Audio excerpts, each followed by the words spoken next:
There are only 6 things that I look for when hiring door-to-door sales reps. And these are the same 6 signs that gave me the confidence to travel over 2,000 miles my first summer as a rookie with absolutely no experience and no skills.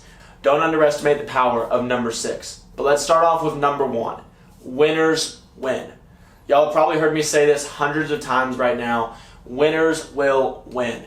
In my experience, pretty much everything I've done, I have been one of the best at that thing. When I was in the Boy Scouts, I became an Eagle Scout, the highest rank, and I was senior patrol leader for 7 consecutive terms. When I played basketball in school, I was pretty damn good.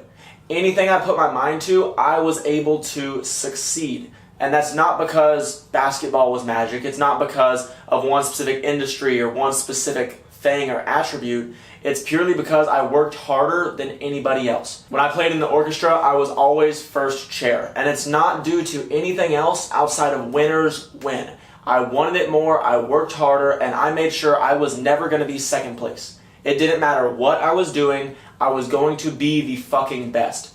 So why would sales be any different? When I went out there and I heard about Rookie of the Year, I heard about, the records that were potential for me to break, hell yeah, I'm going to go for it. As salespeople, we are driven by ego, and if you are not the best, if you do not want to be the best, then you will be the worst. There's no second place here. Everything is a competition. Everything is about being the best version of yourself as possible. I was first chair, I played basketball, I did all this other shit, and I was good at it. So when I came to door-to-door sales, I made sure I wasn't going to break the pattern. I had a feeling, hey, I've been able to succeed in pretty much anything that I've done, so obviously this is not going to be any different. Obviously, I'm going to succeed here.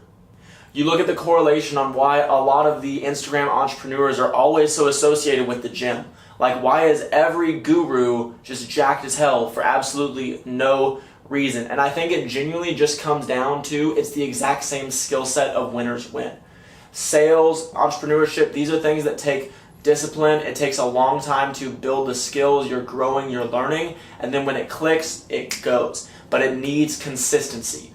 It's the same skills required to win in the gym as it is in sales, as it is in chess or anything else. It's all consistency. It's all about work ethic. But that brings us on to number 2, which is coachability. This is why I love hiring people who have a history of sports, is because they already know how to be coachable. A lot of people, they come in and they think they're hot shit and they phase out just like that, because this is a hard path. Even myself to this day, you look at me, you think I'm all this. I'm still learning more shit every single day. In this career, you have to be coachable. You have to be willing to listen, and not only listen, but take that advice and make changes. I define intelligence as the rate of learning. If you put your hand on the stove, ow, that's hot, and then you don't put it on again, you are smart because you learned that lesson quickly. If you put your hand on the stove, take it off. Hand on the stove, take it off. Hand on the stove, ow, that's hot. Hand on the stove, over and over and over, you're fucking dumb. Because you make the mistake over and over and over without learning. Coachability is not just listening and saying yes. It's listening, saying yes, and then taking that advice and applying it to your pitch. And so my best reps normally came in with no experience. They were normally pretty shit to start off with. But they'd send me their shit pitch. I'd say, hey, fix A and B. And just like that, they fixed both of them. As opposed to another rep I had pretty recently who came in from pest control. He thought he was hot shit because he did like 120K, which is like average-ish. He came in thinking he was hot shit, and he refused to learn anything. He thought that he was God's gift to sales. And 2 weeks later, we sent him home because he did not sell a single account. Coachability. I want to learn from people who have been where I want to be. I have paid tens, if not hundreds of thousands of dollars to gurus and coaches and all this other shit because they have done the things that I want to do. Why would I not want to learn from them? If someone who has 20 years of business and they're doing 1 billion times better than I am is giving me advice, I'm not going to tell Grant Cardone I know better than him. I'm going to scramble and find a notebook and write down as fast as I fucking can, because that's a valuable resource. When my rookies come in here, they see my lifestyle, they see the money that I'm making, they say, hey, I want to be like you. How can I be like you? Well, say the words like this, use this script, use this body language, and blah, blah, blah, blah, blah, sales advice. And they listen because they understand if I act like Decker, if I sell like Decker, I'll probably have the income like Decker. But even then, the most coachable people, you still have to put the reps in. Which brings us on to the third sign that you'd succeed in door-to-door sales, which is your work ethic. It's the same skill set as going to the gym, the same thing we talked about on why all the gurus and entrepreneurs are always jacked. It's the exact same thing. Consistency and putting in the reps. You have to go every single day. When you're tired, when you're sick, when your leg hurts, you still got to go to the gym. The doors is the exact same thing. You're tired, knock on the door. You're sad, knock on the door. Girlfriend broke up with you, knock on the doors. You have the full control over your income. And it all comes down to your skills, but also how many reps you put out. Think about the term leverage. There's two ways that you can increase your income. You either get better at the skill or you do more reps of it. Leverage is a combination of how much you get per rep, but it's also how many reps you do. One of my sales reps said this the other day and I really liked it. It doesn't matter if you have a 5% close rate, which for door-to-door is not bad at all. If you only knock on 19 doors, there's still a pretty high chance you don't close one. It's all about the law of averages. It's a numbers game, so put the reps in. Hard work will beat natural skill any day, and that's why I'm a big believer you have to have something to work for bigger than just money. If all you're working for is your income, you'll probably have one or two good summers, but you need something bigger. And that's why for every rep that comes here, I put out the growth path very, very clearly. Hey, your first summer, learn how to do this, put up a bunch of numbers, because when I post on my Instagram, hey, I made 1.8 million last year, people are gonna say, holy shit, how do I do that? And they're going to come in my DMs and then come sell for me, and I'm able to build an army. Pretty straightforward. Going in a step further than that, year two, now you have 10 guys, you're leading a small team, and you use the skills that you built your first year, and you're transferring those skills to your reps. If I'm good at sales and I don't give a shit about my reps, I'm never gonna have passive income, I'm just gonna have some pissed off employees. Whereas if I build my skills, and then I build the skill of teaching, of coaching, of training, and then I transfer my skills to the reps below me to where they can sell just about as good as I can, that's scalable, and now I'm making money on the doors, and I'm sitting on a couch talking to you guys. This is awesome. But at the end of the day, the guy who puts the more reps in, the guy who knocks on more doors will learn faster. Since he's learning faster, he will improve faster and get better and increase his skills while on the doors. You don't learn to read by looking at the ocean, you learn by just jumping in and figuring it the fuck out. So get on the doors, quit overthinking every little thing, and just put the reps in. When you knock on your first ever door, you're probably gonna suck. My first door, my knees were shaking, I was nervous, I was stuttering, and honestly it sounded like dog shit. But I knocked on more doors, put more reps in, I learned the skills, and now I'm able to close anybody, which is pretty damn cool, because I put the reps in. The best closers face the most rejection. The best closers 90% of the times are just the ones who knocked on the most doors. So get on the fucking doors.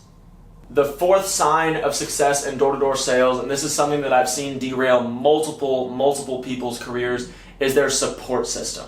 If you are surrounded by a 9-to-5 mindset, if you're surrounded by broke people, if you're surrounded by scarcity, then you are going to have limiting beliefs that will hurt you in this job.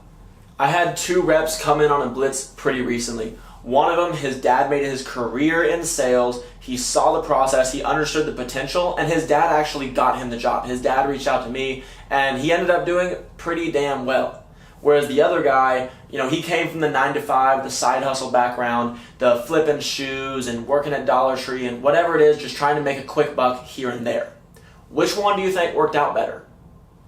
On one side, the guy with the support system had his family, his people, his friends telling him every day, hey, keep on putting the reps in. It's not a matter of if, it's a matter of when.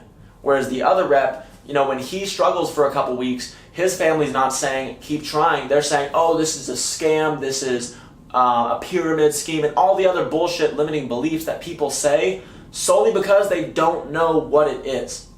People like to label things as bad when really they're just unfamiliar. His family's full of 9-to-5ers, so when they say 1099, when they see contractor, when they see commission, they get scared. But that's just to cope. What 1099, what working for yourself, what working commission really means is you're betting on yourself. When I went out there and I said, hey, at McDonald's, the best fry cook in the world gets paid the exact same as the retard smoking weed in the bathroom. But here, if I sell more than you, I will make triple your income. I like that. I'm in control of my income. I just have to bet on myself. I have to bet on my work ethic. I have to bet on my discipline. I have to bet on myself building the skills. And most importantly, I need to bet on my circle keeping me positive. This is a story I don't really publicize on camera very much, but for the sake of emotional, it applies. When my first company was kind of falling apart, I was going through some really rough times, and I made the dumb decision to drive a Dodge Charger 136 into a telephone pole. Luckily, I'm all good, no worries there, but I did go to a hospital, whatever the fuck you want to call it, for about a week, and this was a big mindset shift to me because my grandmother came and visited me while I was there, and I was honestly just flabbergasted on the conversation we had. So we came in, and obviously I'm surrounded by the lowest of the low people in the world. It was definitely a life lesson. But she comes in, and rather than talking about anything positive or anything good going on, she brings up insurance about the car, she brings up some random shit that's just like totally unrelated, and then she spends 5 minutes going through, oh, do you know this old lady at my church who you've never met before? Oh, well, she died. Do you know this random old guy? Oh, well, he died. Did you see on the news some lady was run over at a Walmart? Well, she's dead. I'm just like, I have no clue who these people are. I don't really care about their lives, or I guess lack thereof. My condolences. But the point is, when you're in a situation like that, is honestly the exact same as sales. And I know that's an extreme analogy, but it's fucking true. When you're in sales, your mindset is everything. Every negative influence can derail everything. It's a transfer of energy. And so when you come in and you have forces, you have people around you speaking about negative shit going on, it fucks up your mental, fucks up your doors, fucks up your income. Whereas if you can surround yourself by positive people and honestly just shelter yourself to the world, because there's so much negativity in the world. You look at the news, I mean, it's a financial decision. When bad shit happens, when they post a burglary, it gets more views than dogs at a park. So obviously they're going to post about the bad shit. That doesn't mean the world is bad. It means Fox 4 and CNN and all those other fucking companies want to make money because they're a business. Holy cow. And so you can't let that stuff, which doesn't even affect your life at all 99% of the time, affect your mentality when you're on the doors. People buy from people who they want to be like. People like happy people. Be happy. Sales is a transfer of emotion. So protect your mental space at all costs. The fifth factor that's a huge sign of success in door-to-door sales is frankly just being good looking. You don't necessarily have to be super Chad or whatever the hell the new slang is for that, but you just have to be decent looking. I had a rep come in the other day, and honestly I only hired him as a favor to a friend, just trying to build his momentum, but he was probably about 6'2", weighed 350-ish, had a blue septum piercing and a blue, I have no clue what the hell they're called, but the like pokey shit coming out of their eye. They look like, if y'all seen Big Hero 6, the little like magnet man that they have, it looked like one of those was like sticking out of his eye. It was fucking disgusting. And sure enough, he fucking sucked. Because if an obese man with man titties sagging out his shirt and a blue piercing knocks on my door, I'm not going to trust him with my car, my house, my credit card. I'm not trusting him with my last name. If he can't take care of himself, how the fuck is he supposed to take care of my car? How is he supposed to take care of my house? People trust good-looking people. Pretty privilege is so real. But the thing is, people get so focused in, oh, I have to be a 10 out of 10 or whatever it is. You just have to not be ugly. It's honestly not that hard. You don't have to be great looking. Just don't be fucking ugly. One of my top reps, he's not the best looking dude. He's an average looking dude. I'm an average looking dude. But we sell because we're not obese. Simple as that. So get in shape. I promise you it is one of the highest ROI decisions you can make. And again, you don't have to super looks max, do fucking double jaw surgery or whatever the hell's going on TikTok. Just don't be fat. Have decent teeth. Brush your teeth. Be a part of society. Don't look retarded. Get out of your mom's basement. Type shit. And number 6, probably the most important, this has been the biggest game changer for myself and pretty much anybody on my team, is just the charisma effect. When I'm talking to people in an interview or even just someone who I'm thinking about bringing onto the team, I love to see how they interact with other people. When they're happy, they're smiling, they are very social, I know they're going to do well. My little brother Tyler is one of the most talkative motherfuckers in the world in the best way possible. We cannot go to Walmart without him having 7 conversations with total strangers and random ass people along the way, which is annoying as shit when you're trying to get your groceries shopped. But when he was on the doors, he was only out here for a day. He's coming back this summer, but just to try it out. He sold 4 deals his first day ever knocking on the door. And all 4 of them got serviced. All 4 left a 5-star review, which is kind of surprising for your first day ever being on the doors. And honestly, his pitch sounded like shit, his habits were kind of shit, but he was smiling the whole time, and he had that charisma. People like charismatic people. Last night I went and knocked for about an hour just trying to fill the routes, and it sucked. My first 45 minutes, I was just getting my teeth bashed in, and I realized I'm just saying the words. I'm pitching like a robot. And as soon as I made a phone call, did a quick little 30-second reset, and got my shit together, I went in, I was much looser, I was moving my arms, I was smiling more, I was gesturing, I was making more jokes, I was connecting with the human. People buy from people, not businesses. They don't really care about your brand, the logo of the big corporate company. They care about you. They care about connecting with the person. And so when I'm talking to someone and they're super friendly, they're super high, and they're just fun to be around, they're gonna do good on the doors. And as soon as I made that switch last night, I closed 2 deals, and even though it was a pretty shitty hour, I ended with $4,000 in my back pocket. Not a bad day. So if you're curious about door-to-door sales, but you're kind of nervous on, am I gonna make it or am I not? One, I would just say trust the process. You're betting on yourself, but use these 6 things as a reference to see if you would be good. 1, have you been good at things in the past? Are you a winner or a loser? Because winners win here. Just as big, losers will lose here. Are you coachable? Can you take advice and can you use that advice, implement it immediately without having to be told 74 times? How is your work ethic? Are you a hard worker? Or do you normally show up early or do you normally show up late? Are you the guy who is hungry and really wants it and you're motivated, or are you complacent with your bullshit, boring life? How is your support system? Do you have people around you who support you chasing your dreams and your big goals? Or are you surrounded by limiting beliefs that people are going to speak onto you 24/7?